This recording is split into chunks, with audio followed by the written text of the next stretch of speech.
Diz assim a santa palavra do nosso Deus. E chegando a um lugar chamado Gólgota, que significa lugar da caveira, deram-lhe de beber vinho com fel, mas ele, provando, não quis beber. Depois de o crucificarem, repartiram entre si as suas vestes, tirando a sorte, e assentados ali o guardavam. Por cima da sua cabeça puseram escrita a sua acusação: este é Jesus, o Rei dos Judeus. E foram crucificados com ele 2 ladrões, um à sua direita e outro à sua esquerda. Os que iam passando blasfemavam dele, meneando a cabeça e dizendo: ó tu que destróis o santuário e em 3 dias o reedificas, salva-te a ti mesmo se és filho de Deus e desce da cruz. De igual modo, os principais sacerdotes com os escribas e anciãos, escarnecendo, diziam: salvou os outros, assim mesmo não pode salvar-se. É rei de Israel. Desça da cruz e creremos nele. Confiou em Deus, pois venha livrá-lo agora, se de fato lhe quer bem, porque disse: sou filho de Deus. E os mesmos impropérios lhe diziam também os ladrões que haviam sido crucificados com ele. Até aqui a palavra do nosso Deus. Oremos. Senhor Deus, diante de Ti, nós queremos, neste momento, interceder pelo Teu favor. Nós clamamos e suplicamos ao Senhor pela nossa pátria, pelo governo que temos em esfera federal, estadual, municipal. Suplicamos que todos os governantes sejam tomados pelo temor ao Senhor e governem, ó Deus, de forma justa, de forma boa, para que o teu povo seja abençoado através disso.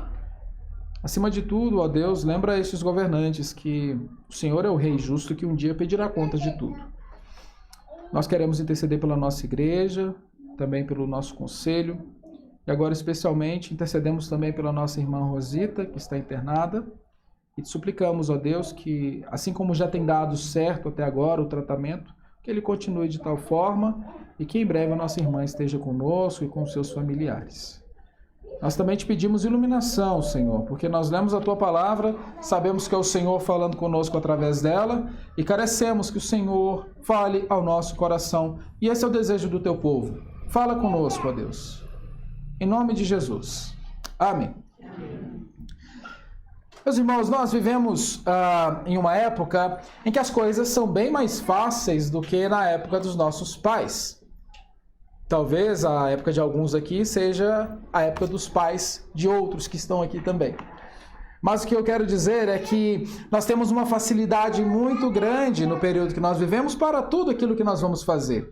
Por exemplo, para eu vir até aqui, eu olhei no meu celular entre 2 aplicativos, vi o melhor preço, e rapidamente apareceu um motorista lá na porta da minha casa para me buscar e me trouxe até aqui, sem qualquer dificuldade. Imagine isso há uns 20 anos, mais ou menos. Você teria que ligar para um ponto de táxi do seu telefone fixo para que dê sorte para ter alguém lá e atender, ou então você ligaria direto para um motorista conhecido, talvez ontem, para poder já agendar e combinar tudo direitinho. Então as coisas eram mais complicadas. Ou, por exemplo, com muita facilidade, a gente pode pegar também o celular, entrar na internet em um dos aplicativos e escolher o que a gente vai comer hoje. Você pode pedir uma bela pizza bem recheada, do jeito que vocês gostam, só que não, parece que vocês não gostam muito de ketchup, lamento, mas eu coloco. Podem também pedir batata frita, lanche dos mais diversos, pode pedir um churrasco, aquilo que você quiser. E eu vou parar para não dar fome nos irmãos. Mas a gente tem comida brasileira, japonesa, italiana, árabe, o que mais for, em alguns cliques e alguns limites no nosso cartão em instantes.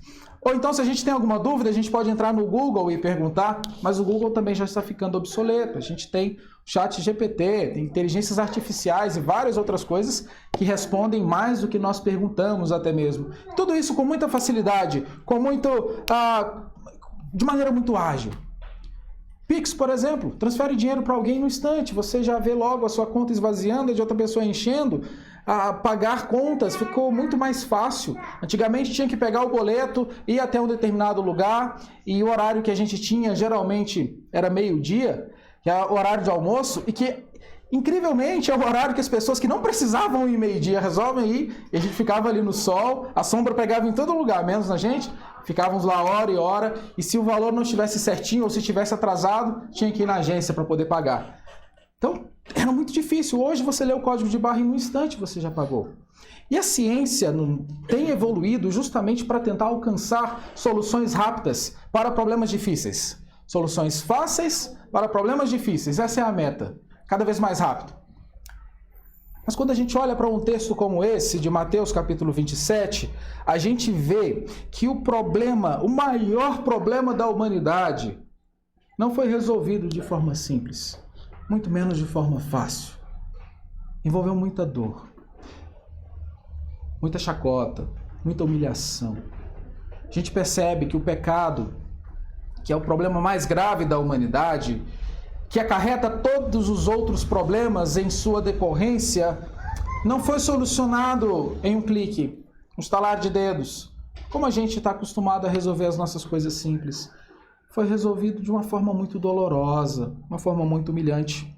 E é sobre isso que nós falaremos nessa noite, sobre a humilhação que nos trouxe salvação. E quando olhamos para o todo deste capítulo, a gente percebe que a chamada Via Crucis, o caminho que Jesus Cristo fez com a cruz, e quão humilhante foi isso, quão doloroso foi isso. A gente percebe, a partir do versículo 11 do capítulo 27 até o versículo 14, que Pilatos fica surpreso com a acusação que é feita a Jesus. Alguns versículos depois, até a partir do versículo 15 até o 19, ele é convencido da inocência de Jesus após ser advertido por sua esposa, e ele titubeia ali. Do versículo 20 até o versículo 26, Pilatos é pressionado pela multidão e consente em condenar Jesus por sedição, isso é, por se colocar como um rei, coisa que certamente é feita de forma mentirosa. Em seguida, de versículo 27 até o versículo 61, nesse grande texto, nós temos tudo o que acontece com a crucificação de Jesus, e mais especificamente, do versículo 27 ao 31, nós temos Jesus sendo agredido, maltratado e humilhado. E é isso que nós estamos percebendo aqui, mais especificamente agora, do versículo 33 ao versículo 44. A primeira lição que nós percebemos deste texto, meus irmãos, é que Jesus Cristo foi humilhado cumprindo cabalmente o seu sacrifício. Percebam no versículo 33, que diz o seguinte: E chegando ao lugar chamado Gólgota, que significa lugar da caveira, deram-lhe a beber vinho com fel, mas ele, provando-o, não quis beber. A primeira coisa que a gente percebe é que Jesus Cristo bebe uma bebida amarga, recebe em sua boca, mas recusa-se a bebê-la, porque de modo nenhum Jesus queria perder a consciência. Tratava-se, e a maioria entende isso, de uma bebida com alto teor alcoólico, a fim de entorpecê-lo dos sentidos, de modo que aquilo ali pararia de doer. Ele não sentiria mais, ficaria embriagado. Algo nesse sentido. É mais ou menos para isso que servia essa bebida. Mas não somente isso. Jesus Cristo prova dessa bebida em cumprimento do Salmo 69, no versículo 21. Talvez a sua Bíblia tenha uma nota de rodapé falando sobre isso. Algumas Bíblias têm. Então, do Salmo 69, no versículo 21, já era predito sobre isso. Mas Jesus Cristo não bebe. E por que Jesus não aceita essa bebida? Qual a razão de Jesus Cristo rejeitar algo que lhe entorpecia dos sentidos? A razão é que Jesus Cristo tinha de sentir, sofrer na carne toda a dor. E ele cumpre cabalmente o seu sacrifício, não aceitando jeitinhos, não aceitando qualquer tipo de alívio para aquele momento. Ele sabia que ele tinha que sofrer, que ele tinha que padecer em cumprimento da Escritura.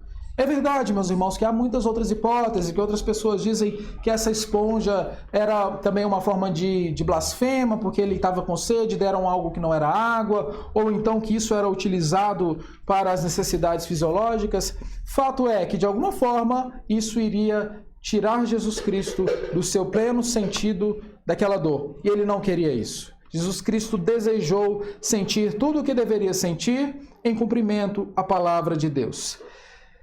Meus irmãos, nós estamos falando do sofrimento do nosso Salvador.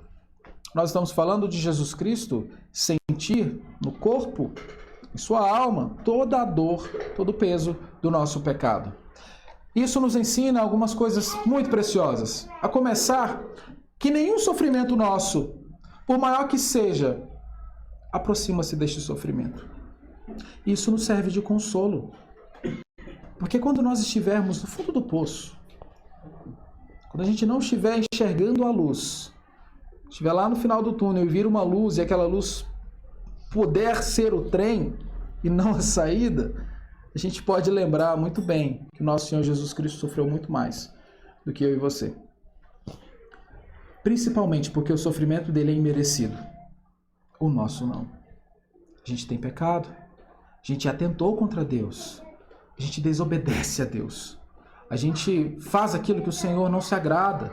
O nosso Senhor Jesus Cristo, muito pelo contrário, em todo o tempo agradou ao seu Pai. E às vezes a gente fica impressionado e se acha no direito de questionar a Deus: por que eu estou sofrendo tanto? Por que tudo isso comigo, Senhor? Percebam, meus irmãos, o nosso Senhor é entregue como ovelha muda perante os seus tosqueadores. Em silêncio, está sendo blasfemado, humilhado, passando por todo o pior tipo de humilhação que o ser humano poderia passar. E nós não vemos Jesus Cristo abrindo a boca para responder aos seus acusadores de forma ríspida, como lhes era merecido. E por essa razão, quando nós estivermos numa situação difícil, nós podemos nos lembrar: nosso Senhor Jesus Cristo passou por algo muito pior. Cristo nos mostra, meus irmãos, através da cruz, que nós podemos encontrar graça ali. Nós podemos encontrar consolo. Porque quando a gente passa por um momento difícil, a gente pode lembrar que nós temos um rei que sabe o que é padecer. Então a gente não está sozinho. Quando passamos por dificuldades, nós podemos nos lembrar que o nosso Senhor sabe muito bem o que são as dificuldades e das piores. Algo que ilustra isso, certamente você não gostaria de entrar em um avião e receber a notícia que é o primeiro voo do piloto e que esse piloto nunca fez outros testes. Ou que esse piloto é habilitado tão somente na categoria B. Ou seja, ele não tem brevet. Você não gostaria de entrar num avião desse, gostaria? De forma nenhuma. Mas quando nós estamos falando de sofrimento, nós sabemos que o nosso Deus, nosso Senhor Jesus Cristo, Deus encarnado, sabe o que é padecer. O puritano John Bunyan, aquele famoso que escreveu o livro O Peregrino e tornou-se conhecido mais por este livro, passou coisas terríveis na cadeia. E durante a sua prisão ele achou até mesmo ter cometido o pecado imperdoável, o pecado da blasfêmia. Sofrendo pela distância de sua família, especialmente de sua filha cega, Bunyan dizia que a dor da separação era tão grande que parecia que sua carne estava sendo arrancada de seus ossos. E em momentos ele chega a dizer que preferia ser como um animal, porque o animal não tem alma e não sofre estas coisas. Mas Bunyan encontra graça no nosso Senhor Jesus Cristo e escreve graça abundante ao pior dos pecadores. Sua autobiografia. Nós podemos encontrar esta mesma graça no nosso Senhor Jesus Cristo. Então lembremos-nos sempre da humilhação de Jesus Cristo, suportando toda a dor, cumprindo cabalmente o seu sacrifício. Em seguida, no versículo 35, é dito o seguinte: depois de o crucificarem, repartiram entre si as suas vestes, tirando a sorte, e assentados ali, o guardavam. Após todo este sofrimento, meus irmãos, e toda essa dificuldade, nós percebemos que Mateus não gasta muito tempo falando das dificuldades, dos sofrimentos, descrevendo de forma detalhada o que aconteceu. Ele traz de uma forma panorâmica. Mas uma coisa Mateus faz questão de registrar. E Mateus registra o seguinte: as suas vestes foram repartidas. E assim, veja o final do versículo 35.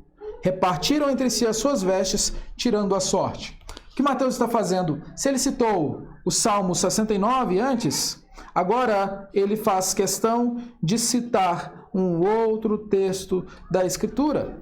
Ele cita Meus irmãos, um trecho do Salmo de número 22 fala a respeito desse sofrimento do nosso Senhor Jesus Cristo. O Rei do Universo estava ali, crucificado, despido. E novamente cumpre-se a Escritura. Por que eu estou reforçando esse cumprimento da Escritura, tanto no Salmo 69 quanto no Salmo 22? Porque o que está acontecendo aqui, meus irmãos, não é algo que pegou o nosso Senhor de surpresa. Precisamos corrigir as nossas lentes. Várias vezes a gente interpreta a história da humanidade, principalmente a obra do nosso Deus, com uma ótica nossa, humana, falha, terrível. Às vezes a gente olha para os acontecimentos de Gênesis e para o decorrer da humanidade e acha que Jesus Cristo é o plano B, salvador da humanidade, como um remédio, como alguém que vai entrar ali para corrigir o que deu errado. A gente não pode afirmar isso em sua completude, porque senão seria dizer que Deus foi pego de surpresa. A gente estaria colocando Jesus Cristo como algo que não foi planejado, mas alguém que desce para resolver aquilo que não pôde ser resolvido de forma natural. Não é isso. O que nós percebemos na Escritura como um todo é que há um grande plano de salvação, uma grande obra, e o nosso Senhor não foi pego de surpresa.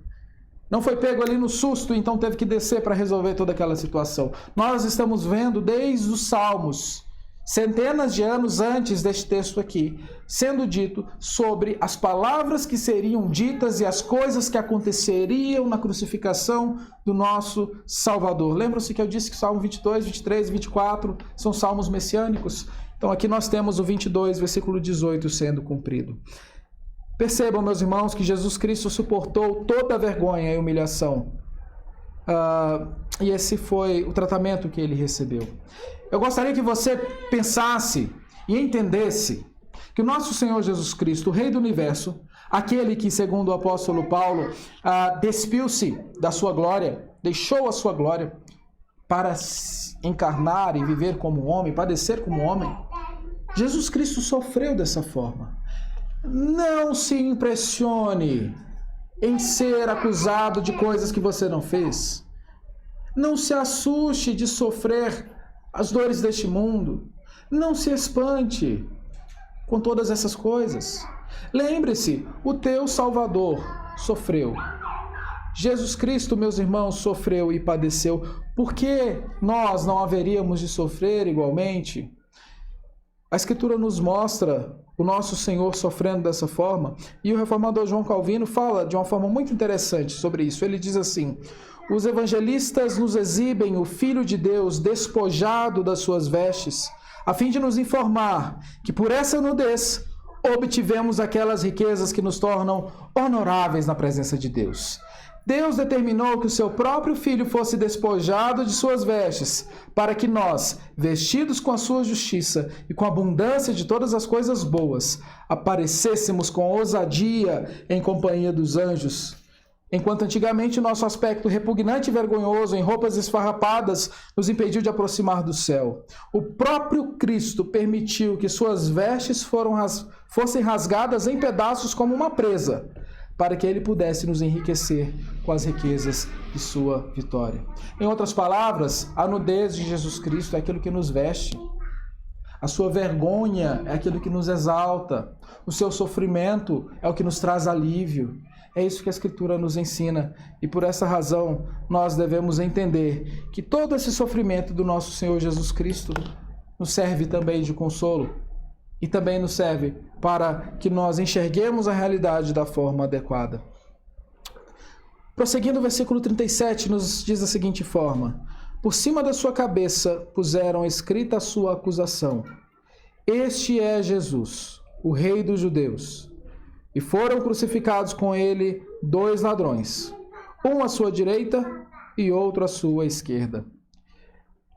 Percebam, meus irmãos, a acusação que é feita a Jesus Cristo. Jesus Cristo, então, suportou toda dor, suportou toda vergonha, e agora Jesus Cristo suportou toda acusação. E a acusação que é dada é a seguinte: este é Jesus, o Rei dos Judeus. Uma acusação blasfema e humilhante.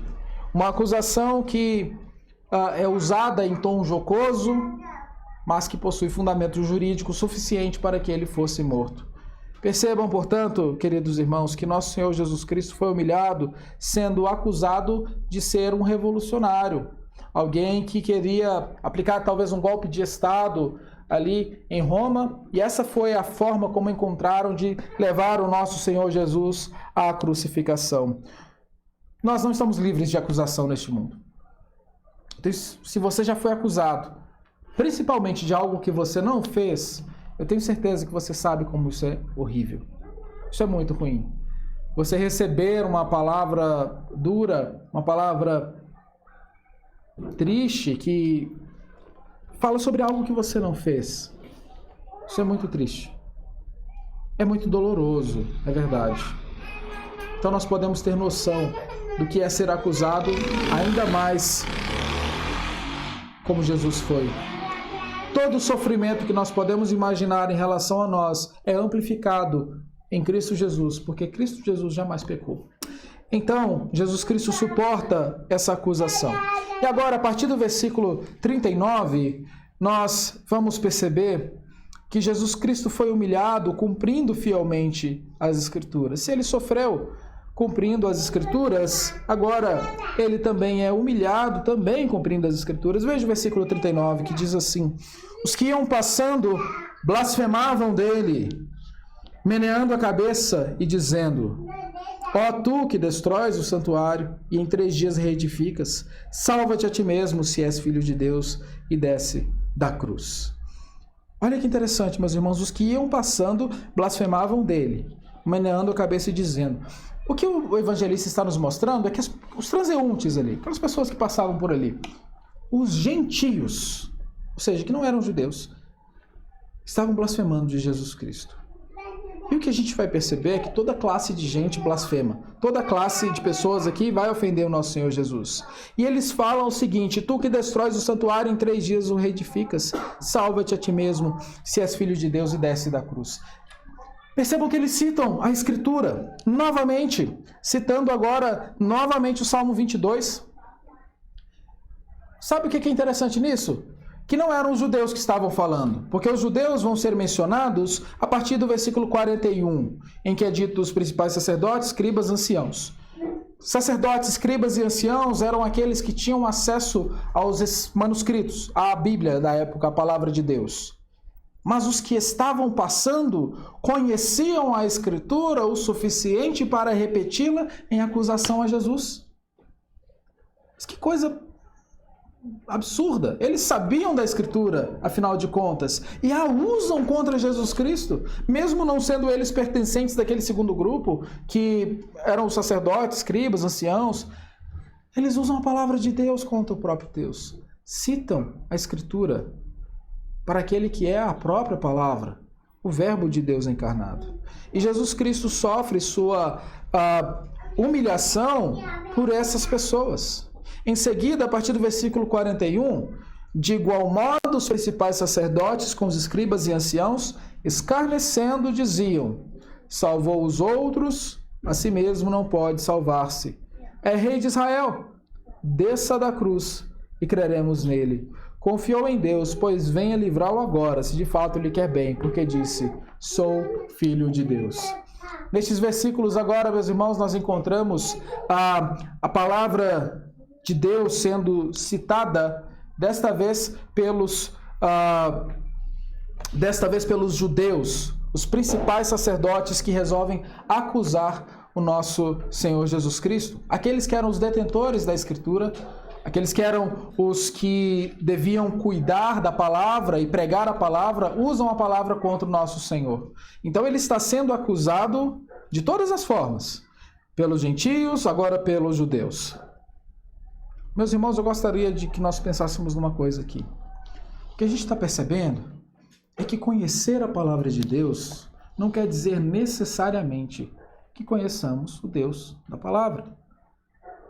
Tem muita gente que vai citar a Bíblia, que vai usar a Escritura das mais diversas formas, que vai falar coisas coerentes, com uma teologia até mesmo interessante, e vai citar trechos, momentos, ocasiões. Muito cuidado, não nos impressionemos com estes. saibamos depender do Espírito Santo para compreendermos aquilo que está sendo dito. Discernir aquilo que está sendo dito. Porque muitas pessoas usam a Escritura de forma vil até mesmo, para machucar, para enganar, para roubar, tantas outras coisas. E nós estamos vendo a Escritura sendo usada contra Jesus Cristo.